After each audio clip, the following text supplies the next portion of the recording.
సమాజంలో వెనుకబడిన వర్గాల్లో అట్టడుగు నుండే కొన్ని వర్గాలున్నాయి. అందులో మత్స్యకారులు ఒకటి.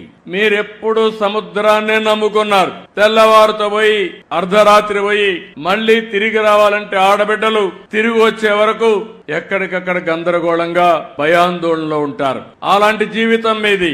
అలాంటప్పుడు మీ ఆదాయం కూడా అక్కడికక్కడే వచ్చే పరిస్థితి వచ్చింది. అదే సమయంలో ఈ రోజు మీరు చూస్తే వేట విరామం 2 నెలలు 61 రోజులు మనం ఇస్తాం. దానికి కారణం సముద్రంలో చేపల అభివృద్ధి కావాలి. పిల్లలు వేసే సమయం అది. ఆ సమయంలో డిస్టర్బ్ అయితే చేపే ఉండదు. కాబట్టి విరామం ఇవ్వాలనే ఉద్దేశంతో విరామాన్ని ఇచ్చే పరిస్థితికి వచ్చాం. ఎందుకంటే మీరందరూ కూడా ఇప్పుడు కూడా సముద్రానికి పోతేనే మీ కడుపు నిండుతుంది. ఒక రోజు పోకపోతే ఆ రోజు పస్తే. అందుకే నేను ఆలోచించిన తర్వాత 14వ సంవత్సరం 15వ సంవత్సరంలోనే వేట విరామం సమయంలో ఆర్థిక సహాయం ఇవ్వాలని నిర్ణయించిన పార్టీ తెలుగుదేశం పార్టీ.